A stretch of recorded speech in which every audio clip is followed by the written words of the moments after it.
OKR에도 성과가 안 나와요. 뭐가 문제일까요? 온라인 쇼핑몰 N기업의 한 마케팅 팀과 OKR 코칭을 하고 있던 때였습니다. 이 N기업은요, 한 20명 정도 규모의 가상 디지털 단지에 위치한 온라인 쇼핑몰을 운영하고 있는 기업입니다.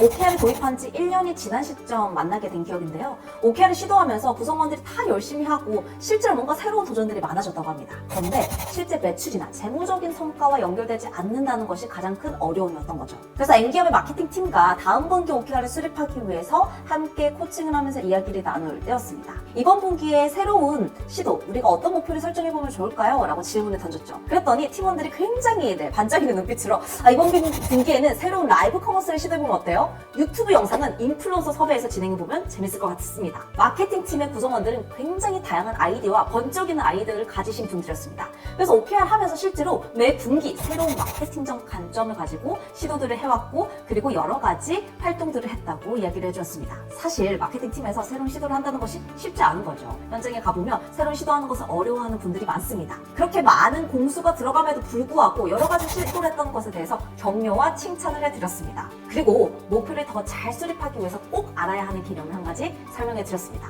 여러분도 지금부터 제 설명을 짧게 들어보시기 바랍니다. 예를 들어서 한 떡 제조회사가 있습니다. 이 떡 제조회사가 이러한 목표가 있었다라고 해보겠습니다. 예를 들어 우리 목표가 남녀노소에게 사랑받는 그런 떡 제조회사가 되자라고 하는 목표가 있었습니다. 근데 그 목표가 달성된다면 어떤 결과가 있는 걸까요? 남녀노소가 사랑하니까 일단은 매출액이 높아지겠네, 그리고 우리 인지도가 높아지겠네, 시장 점유율이 높아지겠네, 이런 결과의 모습들을 상상해 볼 수 있을 겁니다. 그런데 이렇게 떡 제조회사가 인지도도 높아지고 매출액도 높아지려면 1차적으로 좋아져야 되는 것은 이런 것들이 있습니다. 일단은 떡 만족도가 높아져야겠죠. 떡에 대한 신제품이 계속해서 나와야겠죠. 그리고 이 떡을 구입할 수 있는 채널이 많아져야 됩니다. 유통 채널이 많아져야 돼요. 오프라인의 백화점에 입점해야 할 것이고요. 그리고 편의점에도 입점해야 할 것이고요. 유통 채널이 많아져야겠죠. 온라인에서도 우리를 구매할 수 있는 회원들이 많아져야 됩니다. 자사몰 회원들이 많아져야겠죠. 그런데 이렇게 자사몰 회원이 많아지고 유통하는 회사가 많아지고 신상품들이 나오려면 어떤 활동들이 필요합니까? 이런 활동들이 필요할 겁니다. 마케팅 부서에서 뭘 해야 됩니까? 프로모션도 진행하고, 그리고 자사몰 회원들을 모으기 위한 여러 가지 마케팅 활동도 해야 될 거고요. 영업사원들은 백화점 입점을 위해서 백화점 영업과 그리고 다양한 시도들을 해야 할 것입니다. 당연히 예산도 필요할 것이고, 사람도 필요할 것이고, 장소도 필요할 것이고, 시간도 필요하겠죠. 우리가 어떤 결과의 모습을 만들어낼 것인가를 생각하면 당연히 우리가 해야 할 것들이 더 뾰족하게 나오게 되어 있습니다. 이렇게 우리 일하는 방식을 4가지로 프로세스 정리한 것을 가르쳐서 우리는 로직 모델이라고 합니다. Outcome, Output, Activity, Input이라고 할 수 있는 거겠죠. 이렇게 제가 로직 모델에 대한 떡 제조 회사 사례를 한 가지 들려드렸습니다. 그리고 나서는 제가 물어보았어요.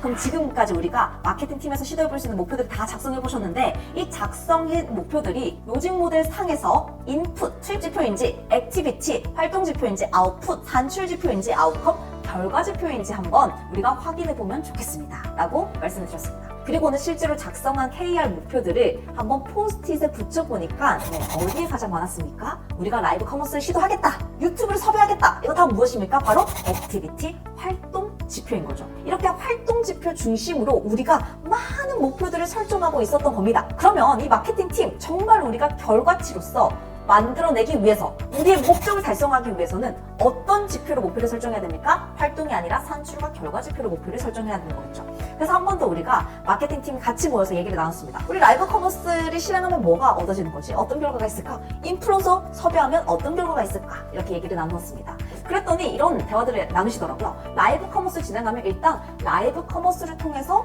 상품을 구매하는 사람들이 많아질 것 같아요.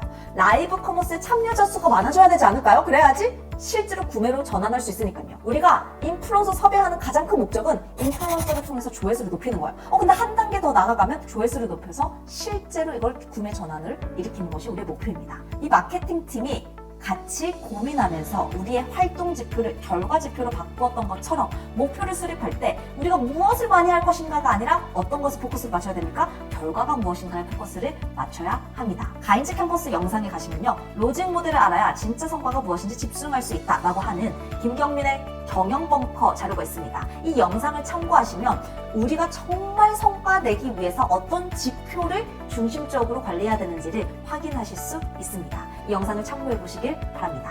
이 N기업의 마케팅 팀이 우리가 활동이 아니라 결과 중심의 목표를 설정해야지 정말 성과를 관리할 수 있다, 측정할 수 있다라는 것을 깨달은 것처럼 이 영상을 보시는 모든 분들이 내가 목표를 다시 수립해야 하는 단계에 와 있다면, 내가 지금 목표를 수립하는 시즌에 와 있다면 이 영상을 통해서 활동이 아닌 결과 중심의 목표를 수립해 보시길 바랍니다. 그럴 때 우리가 진짜 성과에 집중할 수 있게 됩니다.